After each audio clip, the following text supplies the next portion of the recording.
In this Eagle tutorial, I'll be teaching how to use the alias feature. We'll start with the display command. The display command is located right underneath the information command. If you click on the display command, it will show you what layers are currently selected and what layers are currently hidden. I want to use this default configuration and assign an alias to it. That way it's easy to switch to it. We'll go ahead and click OK. If you do a right mouse click, that is a right mouse click on the display command and select new and type default view and click OK. Now go ahead and click on the left mouse click on the display command, select none, and select the top layer combined with the pad, the via, and we'll use the dimension layer for reference as well. You'll notice at the time I only see my pads, I only see my vias, and my top layer traces, and I'm going to give this an alien name. I'm going to do a right click and select new and give this a top, pad, and via name and click OK. We're going to go ahead and define our silk screen display as well. So click on display. We're going to select none. Make it easier. We're going to select our dimension layer, which is our board outline, our T-place, which are your component outline, and your T-name, which is your reference designators, and click OK. You'll notice that at this time you only see the silk screen for the top side of your board. We'll do a right click on the display command, select new, and we'll call this top silk.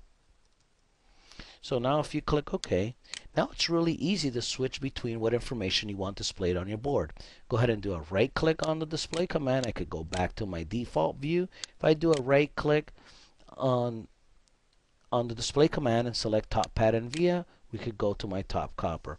If you wish to either edit an alias that you define, do a right click on the display command and select the alias you wish to edit, and you could go ahead and do a right click on it, and here you could either edit, that means what layers are being selected, you could rename it, or you could go ahead and delete it.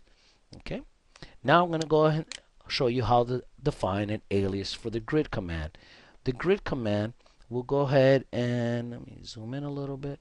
The current grid that we have is a 25 mil grid and it's turned on. Let's go ahead and give this an alias name. So we'll go ahead and do a right mouse click, select none, and we'll give this the name 25. And click OK.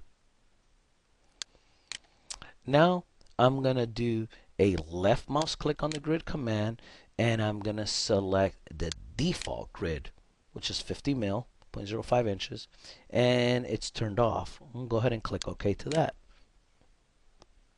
I'm going to do a right click on the grid and select new, and we're going to call it 50 mil. And click OK. So now it's really easy for me. I could do a right click and it's really easy for me to switch what grids I want to use. Okay, I'm going to go ahead and do a right click on my display, go back to my default view. I'm going to select window fit, that way I could view my entire board. Okay. Now we're going to use the tool called zoom select. Click on the zoom and I'm going to zoom in this particular area of interest on my board at this time. Now if I'm going to be consistently zooming in this particular area, I could define an alias for this area. So on the zoom select, I'm going to do a right click, I'm going to select new, and I'm going to give this call resistor and click OK. I'm going to do a zoom to fit again, and I'm going to zoom in on this particular connector,